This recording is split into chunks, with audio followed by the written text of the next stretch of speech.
एक ये क्वेश्चन है जो थोड़ा सा डिफिकल्ट है, मतलब पहली बारी में नहीं निकलता। ठीक है। बोला एक एसी सर्किट है और having an inductor and resistor. क्या क्या है? इंडक्टर है और रेजिस्टर है, इंडक्टर और रेजिस्टर। तो आरएल सर्किट हो गया। Both are in series, draws a power of 560 volt. तो पावर की जो वैल्यू है वो हमें गिवन है 560 वोल्ट। ठीक है।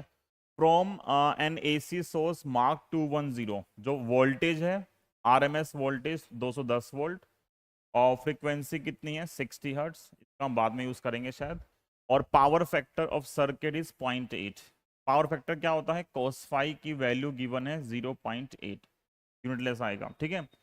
इम्पिडेंस निकालना है और इंडक्टेंस ऑफ करंट यूज। इस सर्किट का इम्पिडेंस निकालना है। पावर पता है, वोल्टेज पता है और cos फाई पता है, तो इम्पिडेंस निकालना है। मेन पार्ट इम्पिडेंस निकालने का है। जब इम्पिडेंस निकालोगे फिर हमें आर एक्सएल निकालना पड़ेगा, वहां से हम क्या निकाल पाएंगे? इंडक्टर निकाल पाएंगे। ठीक है। तो पावर का फॉर्मूला वैसे क्या होता है? पावर का फॉर्मूला होता है E R M S I R M S into cos phi. यही होता है पावर का फॉर्मूला। मुझे ई आर एम एस तो पता है but I R M S नहीं पता, तो मैं क्या लिख सकता हूं यहां पे आई आर एम एस को? आई आर एम एस क्या होगा? ई आर एम एस और divide by Z into cos phi. यही आएगा, है ना? करंट क्या होती है? वोल्टेज अपॉन रेजिस्टेंस, मतलब इंपेडेंस। तो क्या आएगा यहाँ से? जेड कितना आएगा?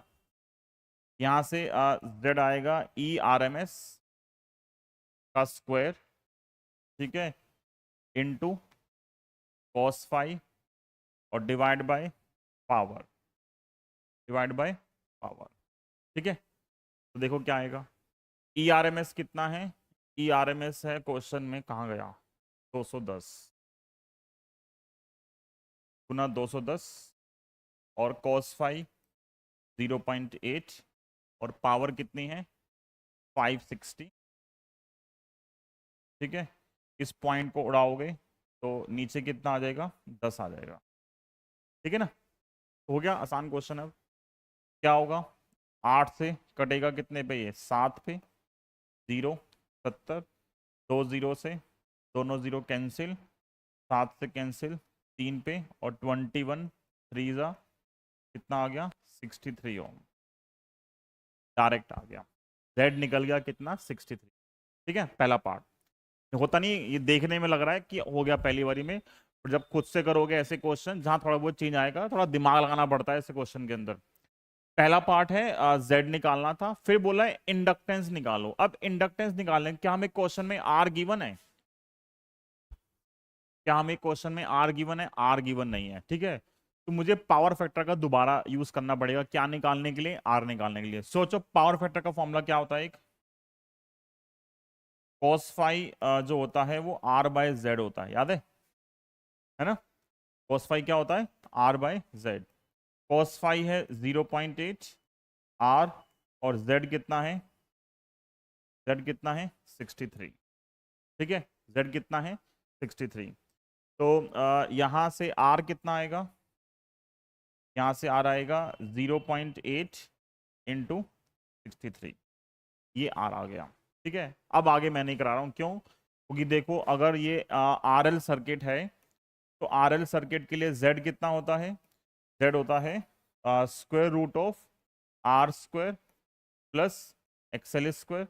तो z square equal to r square plus x l square.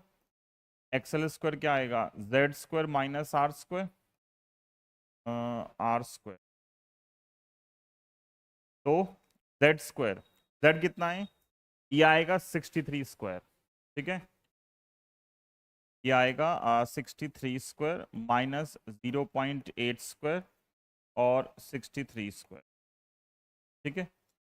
तो 63 स्क्वायर कॉमन ले लिया, और ये आएगा 1 माइनस 0.8 का स्क्वायर कितना होता है? 0.64। 1 माइनस 0.64 करोगे तो कितना आएगा? 0.36। ये एक्सएल स्क्वायर है। एक्सएल क्या आएगा? स्क्वायर रूट लोगे तो 63 इंटू 0 पॉइंट, ठीक है। एक्सेल आ गया। एक्सेल क्या होता है, हमें क्या गिवन है, हमें फ्रीक्वेंसी गिवन है ना ये, तो एक्सेल होगा 2 pi nu L is equal to 63 into 0.6, और यहां से क्या निकाल लोगे, एल निकाल लोगे DIY, ठीक है। समझ में आ गया।